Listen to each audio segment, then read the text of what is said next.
अवतार महाप्रभु चैतन्य देव, साक्षात युगल का मिलित स्वरूप। समुद्र के किनारे ऐसे विहरण कर रहे थे, अचानक दृष्टि पड़ी, समुद्र का भाव खत्म, यमुना जी, उसमें देखा प्रभु लीला कर रहे, प्रभु बुला रहे हैं, दौड़ पड़े, समुद्र में दौड़, शरीर तो जल में निमग्न, शुद्ध नहीं। ऐसी चेतना रहित स्थिति है कि मछली पकड़ने वालों के जाल में महाप्रभु का श्री विग्रह, वो तो घबरा गए कि शायद कोई ऐसा शरीर, मृत शरीर। तो जब छुआ तो उनके कृष्ण कृष्ण आ कृष्ण, तो जो दूसरे मछुआरे थे बोले इसमें कुछ है, छूने से ये रोग चढ़ जाओ, बस रोना, हा कृष्ण हा। वो महाप्रभु को जब निज जनों बोले हाँ श्री कृष्ण यमुना विहार, मुझे बुलाया, तो आलिंगन करने के लिए दौड़ा और उनका आलिंगन, बाहर से मूर्छा, चेतना रहित और अंदर से लीला में डूब। ये स्थिति होती है, ये कोई बुद्धिगत नहीं है, ये स्थिति होती है। वो तो स्वयं स्थिति है ही, उनकी क्या स्थिति, वो तो स्थिति है ही, स्थिति प्रदान करने के लिए अवतार लिए, पर वो स्थिति प्रकट करके अपने प्रेमी जनों को दिखा दे, ऐसी स्थिति। मूर्छा का मतलब चेतना रहित, दुख में बेहोश होना नहीं है, परमानंद लीला में निमग्न, बाहर से चेतना रहित। जैसे समाधिस्थ महापुरुष परम योगी बाहर से मृत प्राय नजर आएगा, आंख खुली तो खुली, मुख खुला तो खुला, मक्खियां आ रही जा रही, ऐसे श्वास प्रश्वास भी नहीं चल रही, नाड़ी भी नहीं चल रही, कई कई घंटे ऐसे। कहाँ है स्वरूप? प्रेमी जन कहाँ है? प्रियालाल के साथ खेल रहे, बाहर से चेतना रहित शरीर है। इसे मूर्छावस्था, जो विरही मूर्छावस्था को प्राप्त होता है तो बाहर से उसके शब्द विरही प्रकट होते हैं, हृदय में साक्षात सामने वही होता है जिसके विरह में होते हैं। तो उसी की चिंतन में वो रूप, वो सौंदर्य, वो प्रेम, वो आनंद, उसमें बाह्य चेतना लुप्त हो गई, उसे मूर्छा, यहां तक कि मृत्यु दशा भी कही गई।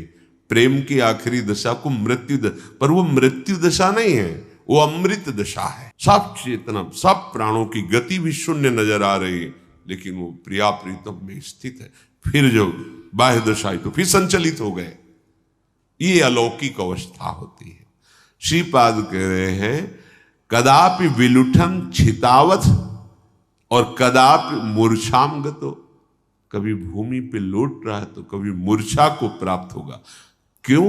बोले महाप्रणय विह्वलो, महाप्रेम ने विकल कर दिया है उसके हृदय को। एक महापुरुष अपने राधा वल्लभी, नाम स्मरण नहीं आ रहा, वो गुरुदेव गोस्वामी जी के महल में ऊपर तीसरे खंड पे वो चतुराशी जी हर समय गुनगुनाते रहते थे। ऐसे दृष्टि पड़ी तो यमुना जी देखा, बड़ी दिव्य नावें, सब सहचरियां, कई कई खंड की सुंदर फूलों से श्रृंगारित नावें, और प्रिया प्रीतम, और बुला रहे प्रिया प्रीतम। वो तीसरे खंड से कूद पड़े, काफी कहीं छूट नहीं, मूर्छित पड़े। फिर जब चेतना आई, दरवाजा खटखटाए तो अंदर से बोले तुम तो छत में थे। जब महाराज ने पूछा कि आप छत में थे, बाहर कैसे चले गए, तो प्रिया प्रीतम बुला रहे थे, तो नौका विहार को गए थे, और नौका विहार से श्रृंगार में जा रहे हैं, वस्त्र परिवर्तन आदि लिए। तो फिर ऐसे तीसरे खंड से गिरे, कहीं कोई चोट नहीं। एक बार वो रसोई अमनिया कर रहे थे श्री जी के लिए, और चतुराशी जी के पद में एकदम ऐसा हुआ कि वो करछी उनकी जांग में घुस, ऐसे गिरे कि करछी वो निकाली गई, कोई उनको पीड़ा नहीं, कोई कष्ट। ये दिव्यता कैसे आती है? नाम से, आश्रय से आती है।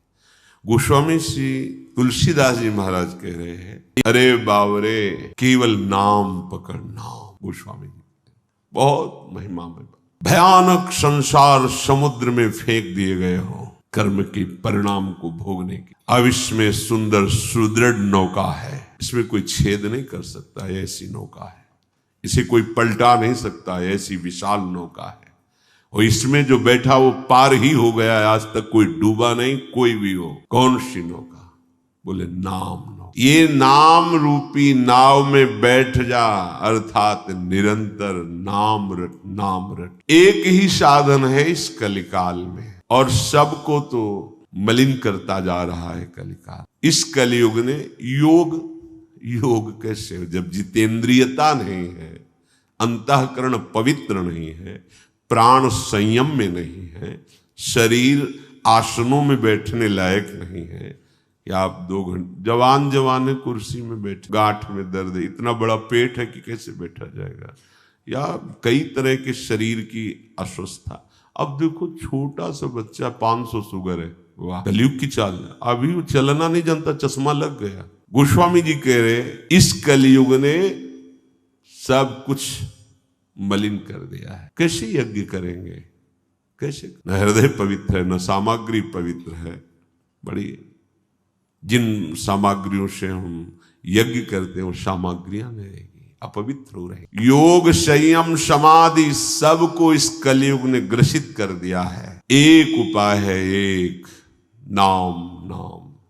जैसी भी परिस्थिति में हो ये परम पवित्र करने वाला प्रभु का नाम, भला हो बुरा हो, उल्टा हो सीधा हो, कैसे उल्टा सीधा, चाहे वाम मार्ग में चलने वाला हो, चाहे शास्त्र के अनुसार चलने वाला हो, चाहे बुराई करने वाला हो, चाहे बहुत भलाई करने वाला हो, सबको भगवत प्राप्ति कराने में समर्थ है नाम।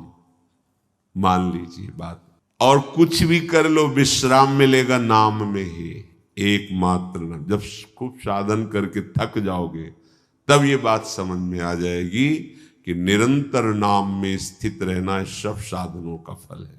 भगवान बोध प्रदान करने वाले आद्य गुरु हैं शंकर जी महाराज, महादेव जी, और रात दिन नाम जप करते हैं।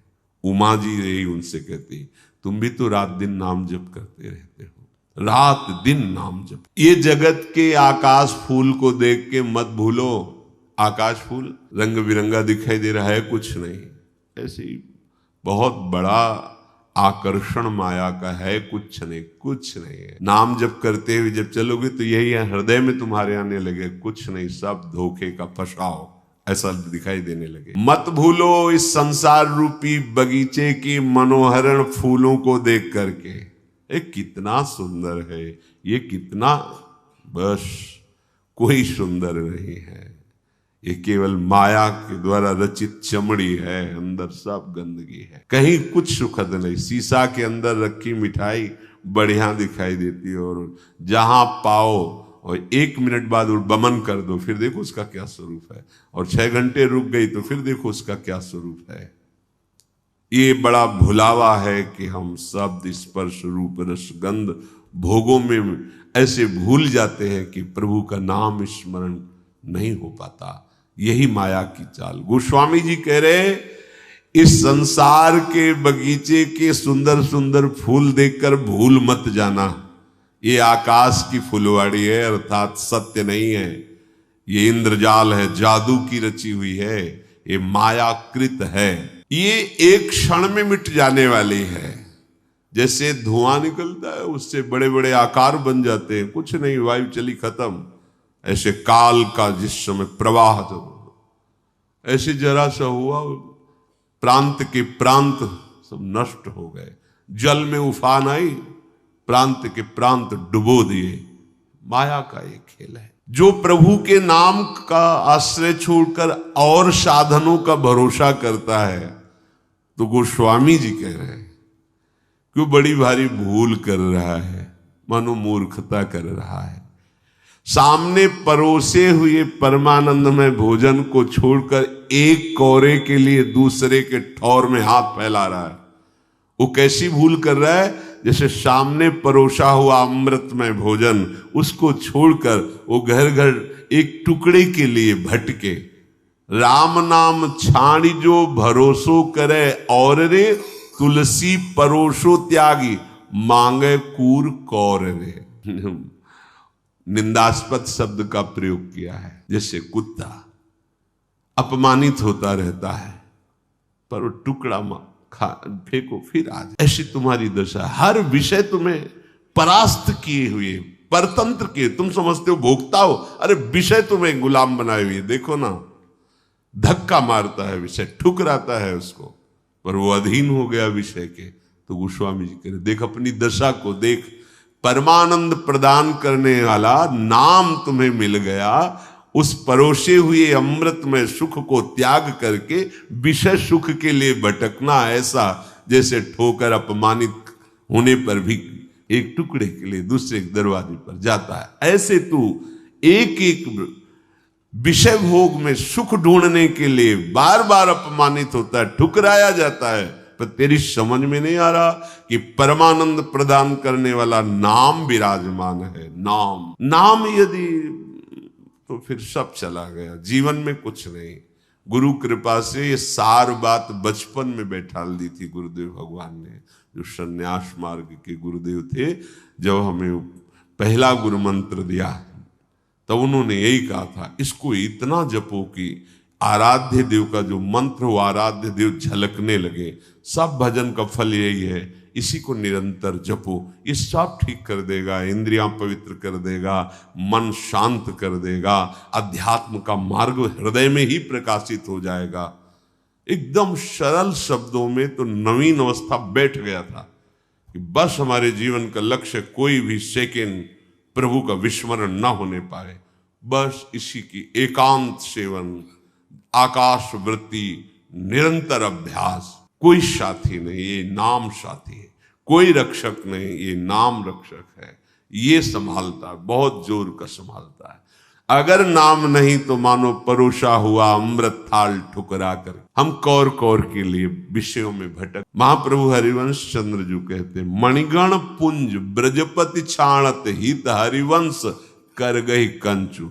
यदि तुम प्रभु का नाम छोड़ करके संसार का धन वैभव मान सम्मान बटोरने में लग गए तो मानो महामणीश्वर, जो महासुख प्रदान करने वाली मणि है, उसके समूह का, मणियों के समूह का त्याग करके आप कांच बटोर रहे हैं।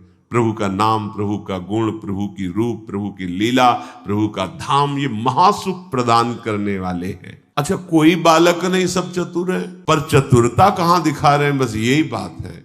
सबके बुद्धि, बहुत बुद्धि है। तो देखो छोटे छोटे बच्चों में जो आज तक सीख नहीं पाए, वो सब उनको ज्ञान है अभी तक है। वो जिससे वो है ना, अभी तक नहीं आता कि अगर रख दो तो मैं खोलना नहीं आता वो वाला। ऐसे छोटे वाले को एक बार सिखाया गया था कि हरी बटन और लाल बटन होते ना।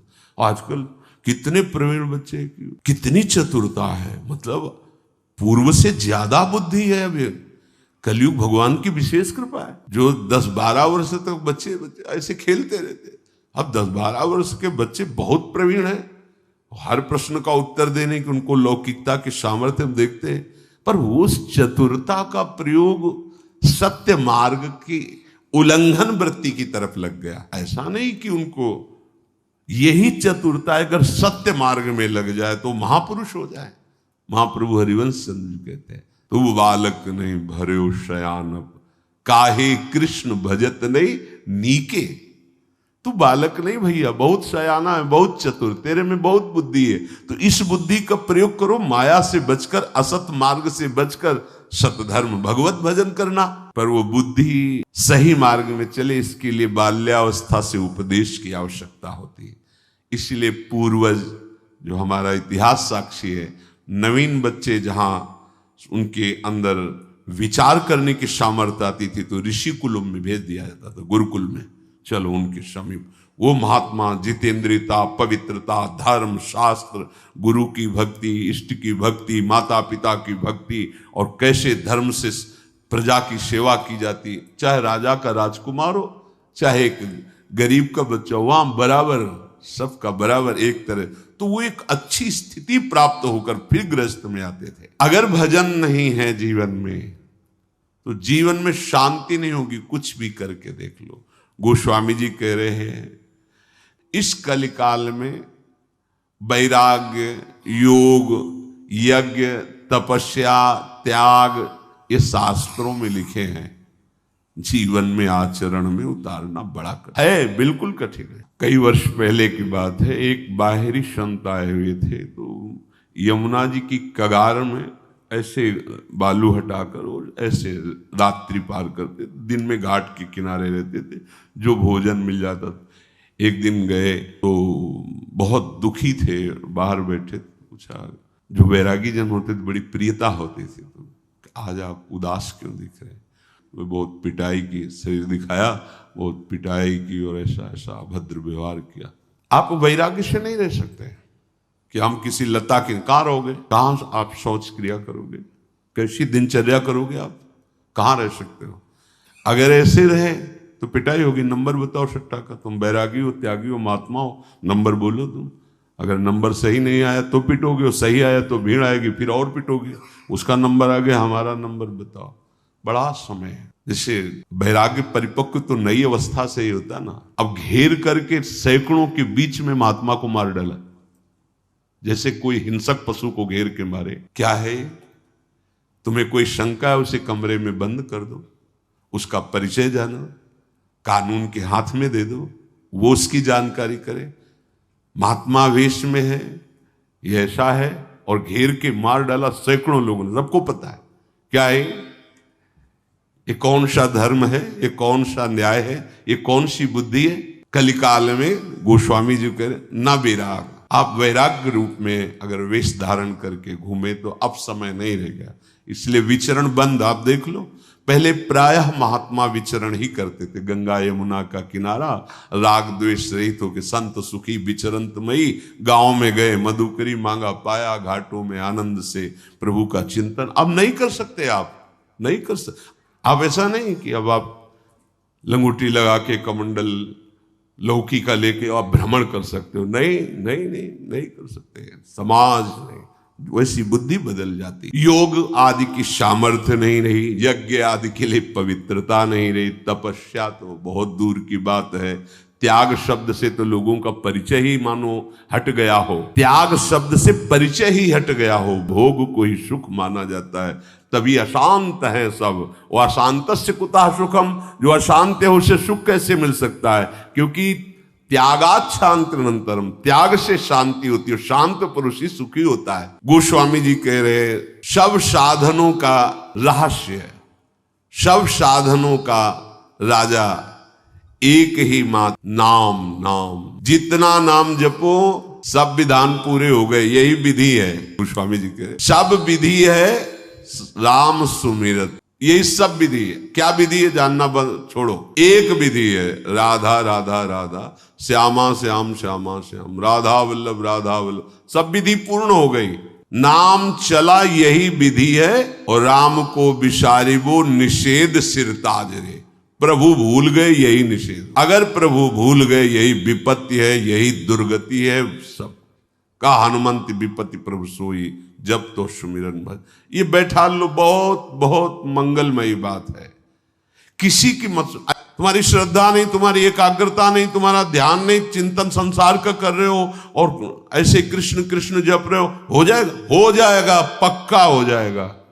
जो बोलता है वो समझता नहीं है, ऐसा जो बोलता है वो बिल्कुल नहीं जानता है। अजामिल ने कब जाना कि मैं नारायण भगवान का नाम ले रहा हूं? अजामिल ने कब पुकारा नारायण भगवान को? अपने बेटे को पुकार रहा है और परम पद में आरूढ़ हो गया। तुलसी जाके मुख से धोखे निक्षत राम, ताके पग की पगतली मोरे तनु की चाम। धोखे शब्द लिखा है। जो हरिवंश को नाम सुनावे तन मन प्राण तासु बलिहारी। सेवक जी महाराज जो बोले श्री हरिवंश, वो इतना पावन हो गया कि मैं अपने तन को, मन को, प्राणों को न्यौछावर करता हूं उसके ऊपर। ये केवल ऐसे नहीं, कैसे पापी क्यों न हो हरिवंश नाम जो ले, अलक लड़ेती रीज के महल खवासी। हमें किसी की नहीं सुननी। प्रगट धर्म जैसे जानिए, श्री हरिवंश नाम जाइए, नाम सिद्धि पहचानिए। वही तो गोस्वामी जी कह रहे हैं, एक ही साधन सब सिद्धि, रिद्धि सिद्धि साध ही रहे। यही रिद्धियां सिद्धियां हैं, सब कुछ प्रकट कर देगा। क्या? जिह्वा से नाम निकलता, राधा राधा राधा। गोस्वामी जी कह रहे हैं, प्रभु का नाम ये महामणि है, ये जगत का जाल सांप है। जैसे मणि ले लेने पर सांप व्याकुल होकर मर जाता है, ऐसे ही नाम रूपी मणि जिह्वा पे तुम रख लो तो ये विषधर सांप की तरह संसार नष्ट हो जाएगा। मणि के बिना मणिधर सांप जीवित नहीं रहता। नाम ले लो, भाव ये कि हर विषय जो अपना प्रभाव दिखाकर तुम्हें रौंदता था, अब वो निष्प्रभावित हो जाएगा, तुम जीत जाओगे। कोई आकर्षण, कोई हमता ममता तुम्हें फंसा नहीं पाएगी। पक्का पक्का नाम अगर चल रहा है, नाम जिह्वा पे विराजमान है, भाव बने ना बने, पवित्र हो अपवित्र हो, श्रद्धा हो अश्रद्धा हो, किसी की मत मानो ये बातें, उसको हृदय में अनुभव नहीं है, इसलिए वो कह रहा है कि ऐसा होना चाहिए ऐसा। अरे ये कहां से होगा? इसी नाम से होगा। एकाग्रता नाम से बनेगी, पवित्रता नाम से आएगी, निर्विकारता नाम से आएगी, विवेक नाम से जागृत हो जाएगा, भगवान नाम